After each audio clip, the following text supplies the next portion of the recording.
atmosfer yang diciptakan di DKV sehingga kamu menjadi seperti ini. Jadi ada satu mata kuliah yang namanya copywriter. Dan kamu buat itu setelah kamu masuk ke DKV kan? Iya, setelah masuk DKV. Oke, content creator. Dan dia punya platform yang lebih banyak ke sana itu Instagram ya? Iya.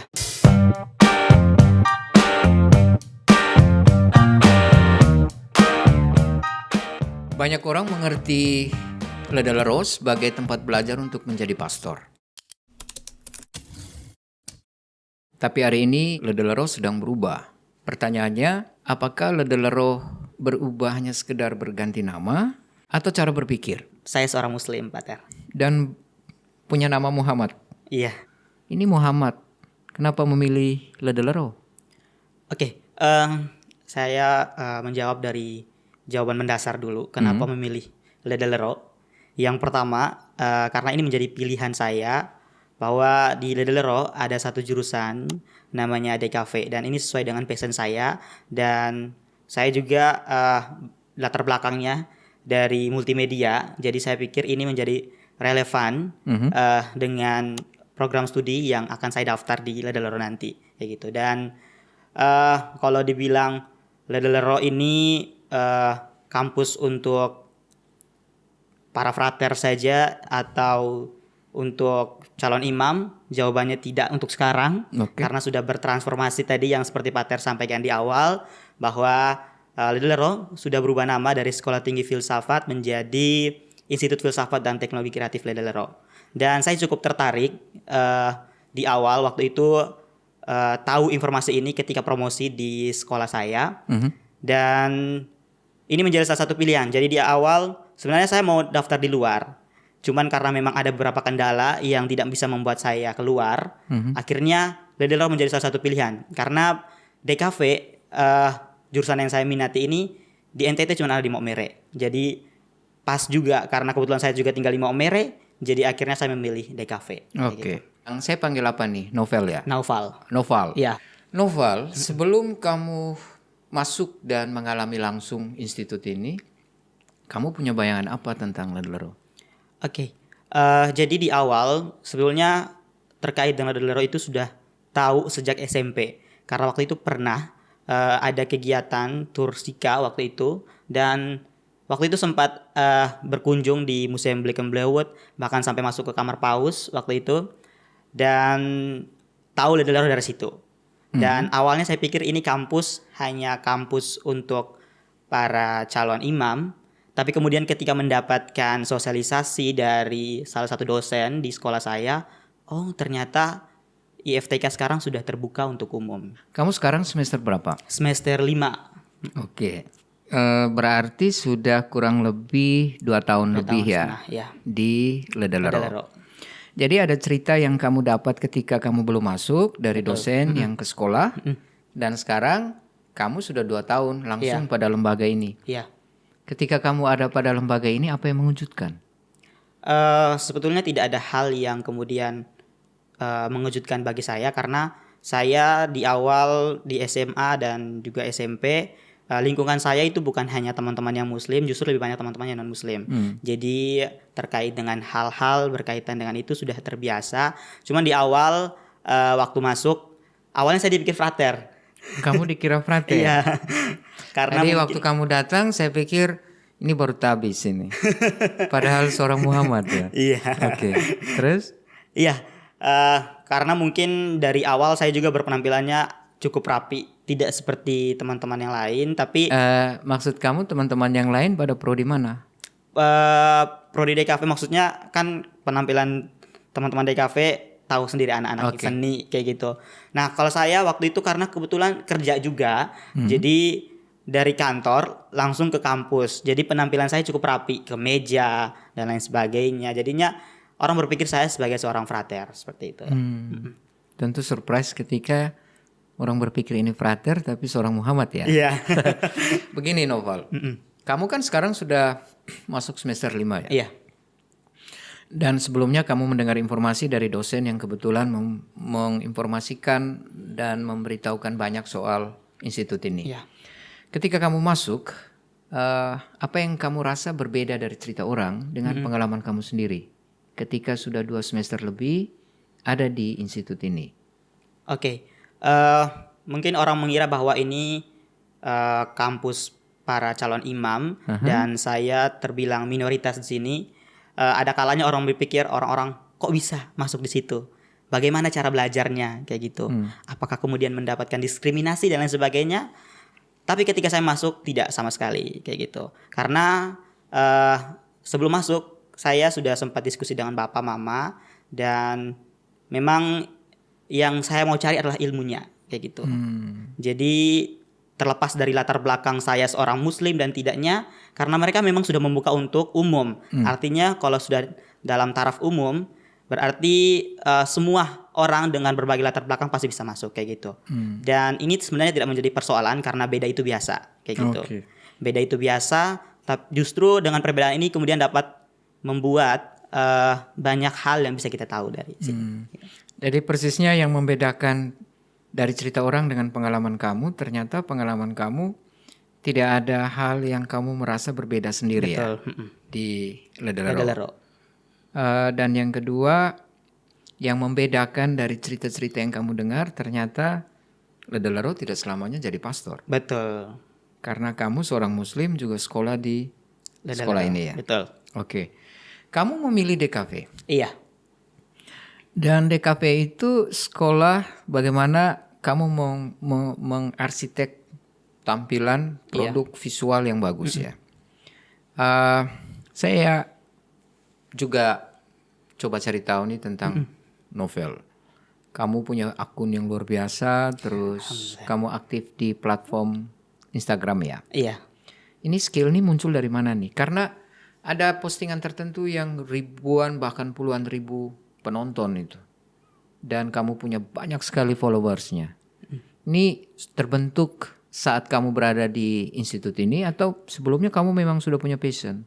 Oke. Jadi terkait dengan skill dasar ini sebetulnya karena memang saya dari kecil itu sudah terbiasa dengan yang namanya teknologi karena bapak punya usaha fotokopi dan percetakan. Jadi saya sudah dari awal diajarkan untuk mandiri, bergelut untuk menjadi seorang wirausaha dan hal-hal seperti itu sudah terbiasa. Kemudian saya juga lanjut di SMK multimedia yang saya pikir relevan kayak gitu dan banyak hal yang saya pelajari juga hampir sama dengan yang saya pelajari di kafe. Jadi sudah ada basic dasarnya kayak gitu. Oke. Itu ada postingan kamu omong soal Ruteng Kota 1000 Gereja atau apa itu? Iya, betul. Yang benar, terakhir, benar. Titel ini, Iya, judul betul. yang kamu beri. Terus kamu omong soal keindahan Flores. Apa persisnya itu judul dari postingan kamu di Instagram itu? Oke. Jadi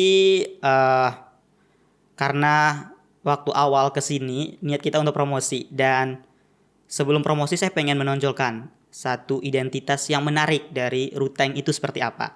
Karena metode yang kita sampaikan ini pada anak-anak, target audiens kita anak-anak SMA. Jadi saya pengen menunjukkan bahwa DKV itu bukan hanya omong-omong, tapi kita pengen buktikan bahwa ada karya hasil yang kita buat kayak gitu. Dan ini menjadi salah satu alternatif media yang bisa saya sampaikan ke teman-teman melalui karya yang saya buat. Kemudian kenapa pilih tagline ini, judul ini? Karena memang di berita-berita itu bahkan ada beberapa konten kreator lainnya juga sering angkat terkait dengan ini bahwa Ruteng ini dijuluki sebagai kota dengan 1000 gereja dan memang realitanya seperti itu. Banyak sekali gereja yang ada di sana dan ini saya rasa menarik untuk diulas seperti itu. Ada satu lagi postingan. Apa itu tentang keindahan Pulau Flores atau apa itu? Judul yang kamu beri apa itu? Saya kebetulan sehari bareng Sinopal tapi lebih kepada traveling. Traveling ya. Oke. Kamu kelihatan menjual keindahan Pulau Flores ya di situ dan saya lihat ada puluhan ribu penonton. Dari segi editing dan macam-macam itu, saya coba melihat lebih jauh ini anak ini ketika dia memposting sesuatu itu start point kamu itu lebih kepada estetis visualnya atau kepada tanggung jawab publik. Dalam arti dapat banyak viewers yang saya dapat, keberhasilan saya ada di situ atau pada bobot kontennya. Oke. Jadi ini saya rasa dua hal yang cukup relevan dan ada kaitannya kayak gitu antara estetika dan tanggung jawab, ya kan. Seorang desainer tuh dia harus mementingkan estetika tapi tidak melepas tanggung jawab kayak gitu. Karena kalau desain hanya bicara terkait dengan estetika tanpa tanggung jawab itu berat. Karena apa yang teman-teman desain itu harus teman-teman pertanggungjawabkan. Karena yang teman-teman omong sekarang ini itu kemudian akan berdampak pada keberlanjutan nantinya kayak gitu. Bisa saja itu mengubah sejarah dan lain sebagainya dari apa yang kita omong. Jadi penting, dua hal ini penting antara estetika dan tanggung jawab tadi. Oke. Jadi kamu padukan Betul. dua itu. Jadi teman-teman, Novel ini content creator dan dia punya platform yang lebih banyak kesana itu Instagram ya. Iya, betul. Dan saya ikuti memang ada puluhan ribu penonton yang sering kali menonton konten-konten dari Novel. Dan kamu buat itu setelah kamu masuk ke DKV kan? Iya, setelah masuk DKV. Oke. Dan ada konten seperti itu dari segi editingnya, isinya dan macam-macam, juga pesan. Pertanyaan saya ini Novel, konten kamu buat seperti itu dan banyak penonton. Menurut kamu ya, ketika kamu ada di IFTK, ini dibentuk karena memang kamu punya skill atau karena memang ada ekosistem, atmosfer yang diciptakan di DKV sehingga kamu menjadi seperti ini? Oke. Jadi awal mula buat konten tuh waktu setelah kuliah. Jadi ada satu mata kuliah yang namanya copywriting. Jadi ini bicara bagaimana kemudian kita tulis semua caption dan lain konsep ini semua dalam teks kayak gitu, dan ada hal-hal yang dipelajari dan ini menarik untuk dibuat karena dengan belajar ini nih kita tahu target audiens kita siapa, ke depan arah mau kemana. Dan ketika masuk di DKV dan tentunya terkhususnya di Institut Filsafat ini namanya belajar filsafat, jadi ada satu hal yang memang menarik. Mengapa kayak gitu? Maksudnya? Karena kalau misalkan kita bicara terkait dengan filsafat ini berarti kita mendalami lebih dalam maknanya seperti apa. Dan kalau kita kaitkan dengan desain kayak gitu, mengapa kita buat desain ini? Okay. Mengapa? Ini menjadi pertanyaan yang harus ada dalam teman-teman membuat desain, membuat satu produk dan lain sebagainya. Dan kaitan tadi dengan tanggung jawab tadi, mengapa itu akan menjawab pertanyaan. Berarti menurut kamu tidak hanya skill bawaan kamu, tapi atmosfer dalam lembaga ini membuat kamu menjadi lebih kreatif dengan pendasaran yang kuat ya. Betul. Bahwa saya menghasilkan konten tertentu karena saya sudah mempertanyakan banyak hal tentang konten ini. Betul. Mengapa saya buat ini, apa akibatnya ketika dia masuk ke ruang publik, dan seterusnya. Dan menurut kamu ini pengaruh juga dari filsafat ya? Saya rasa berpengaruh, ada pengaruhnya juga karena di awal kita belajar tentang filsafat teknologi, kemudian kita juga itu pengantar ya? Pengantar. Okay.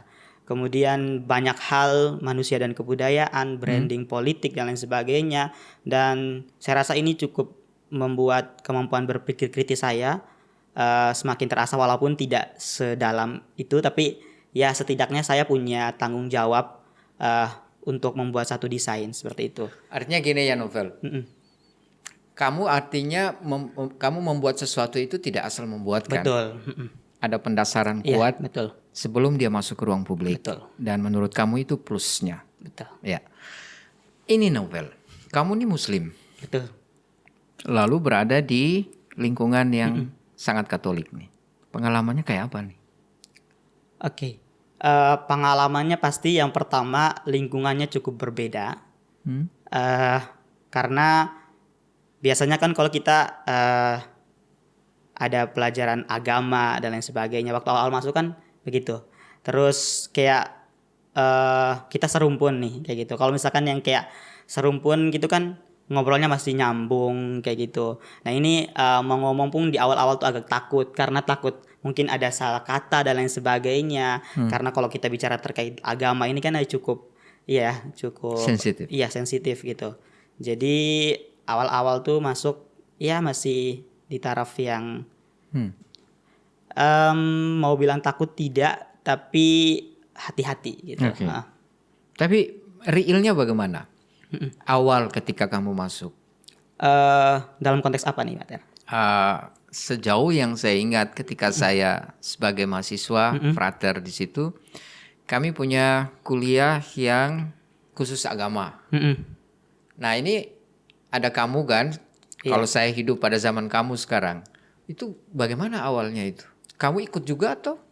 Oke, jadi untuk mata kuliah agama sendiri itu kan di awal semester biasanya, semester 1. Nah kebetulan kemarin sempat ada di awal ikut kontrak kuliah, itu masih dengan Rom Regan waktu itu.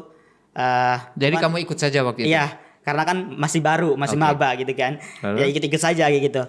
Kemudian saya merasa bahwa saya sebagai mahasiswa saya harus bersuara, dan kalau dengan IFTK yang awalnya mereka bilang bahwa ini dibuka untuk umum, artinya segala konsekuensi yang mereka tawarkan itu harus mereka pertanggungjawabkan, termasuk dalam segi ilmu yang saya dapatkan. Dan ini kan bicara terkait dengan ilmu agama, belajar agama. Jadi dalam bayangan saya bahwa saya akan mendapatkan pelajaran muslim kayak gitu.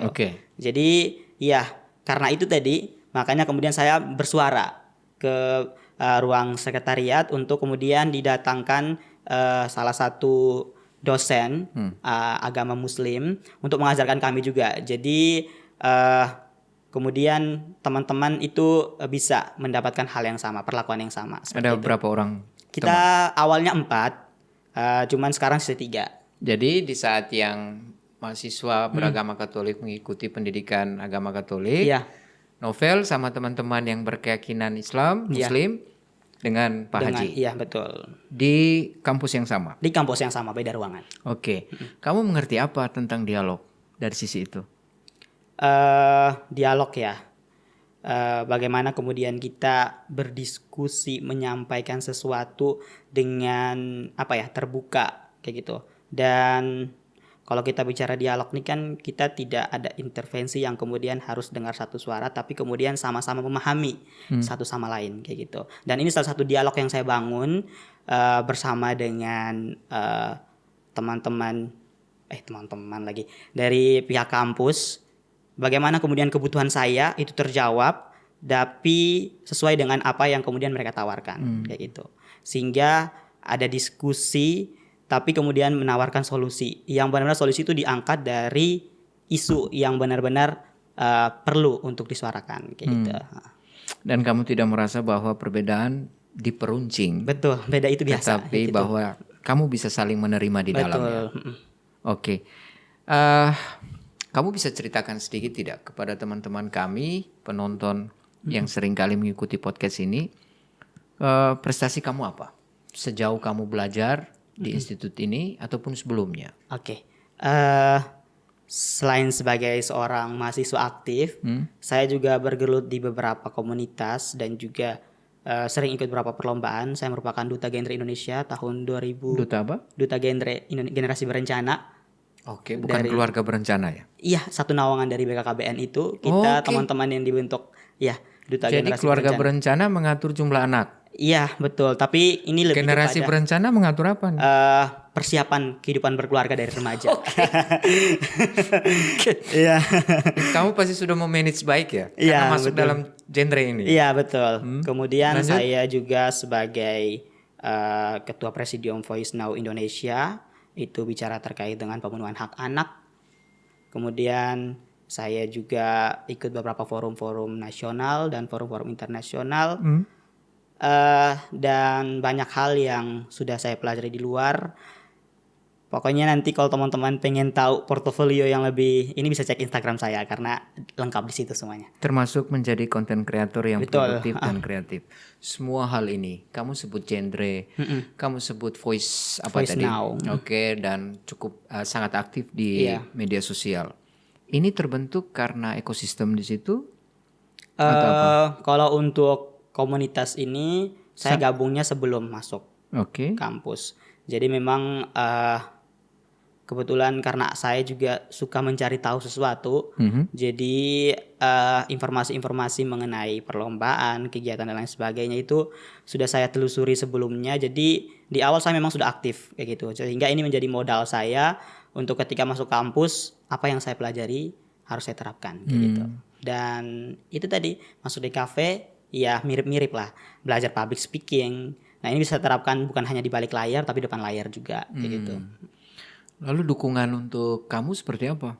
Baik dari komunitas frater, komunitas mahasiswa dari pendidikan agama Katolik misalnya, atau dari sistem informasi.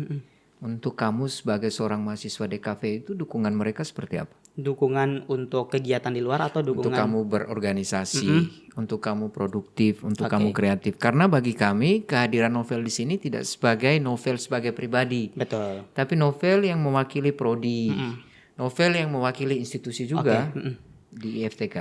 Jadi kalau untuk bergiat di luar kampus, saya tentunya saat ini ya merasa dipermudah.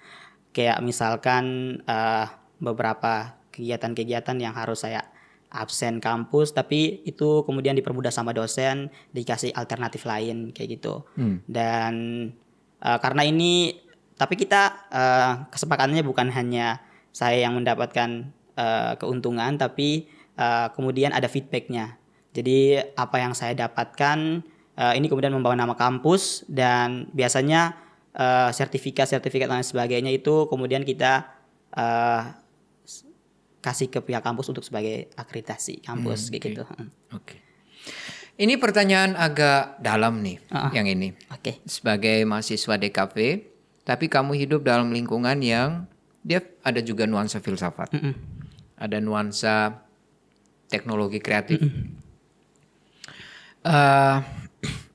Apa yang kamu rasakan ketika Ledalero ini menjadi institut dalam cara berpikir, dalam relasi, dalam interaksi antara mahasiswa dan dosen?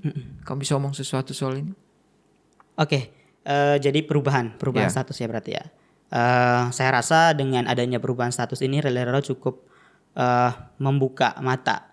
Maksudnya mereka sudah melihat bahwa ini sebagai salah satu peluang untuk tidak hanya kalau misalkan pengen membangun satu lingkungan itu tidak hanya pada ruang yang eksklusif, tapi dia harus lebih inklusif. Artinya dengan diganti menjadi institut ini mereka sudah cukup terbuka bahwa setiap orang itu bisa untuk mendapatkan kesempatan yang sama, bisa mendapatkan pendidikan yang sama. Dan yang setahu saya ini juga mungkin beberapa kali saya baca ini juga masuk dalam misinya Ledalero, bahwa untuk menciptakan yang namanya anak-anak NTT yang memiliki daya berpikir kritis, kemudian mencegah kasus-kasus yang kemudian tidak diinginkan seperti human trafficking dan lain sebagainya, dengan kemudian memberdayakan lewat tadi pendidikan tadi, sehingga tidak hanya pada ruang eksklusif tadi tapi ruang inklusif, semua orang bisa mendapat kesempatan yang sama untuk berpendidikan kayak gitu. Jadi kalau kami bisa simpulkan dengan berubah menjadi institut, dia lebih inklusif dan terbuka. Betul.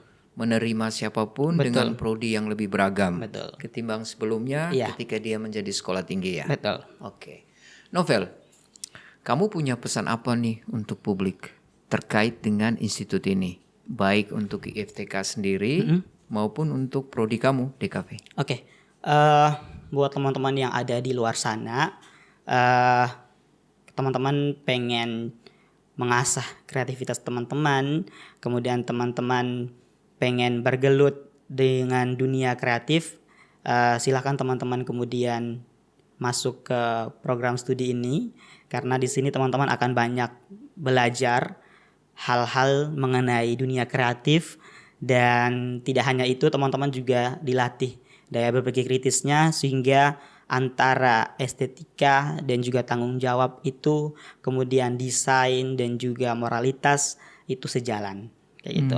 Sehingga ini menjadi salah satu tawaran untuk teman-teman bahwa kampus ini hadir untuk semua kita kayak gitu. Jadi kalau misalkan teman-teman berminat, silakan teman-teman daftar, karena akan banyak hal menarik yang akan teman-teman dapatkan di sini. Gitu.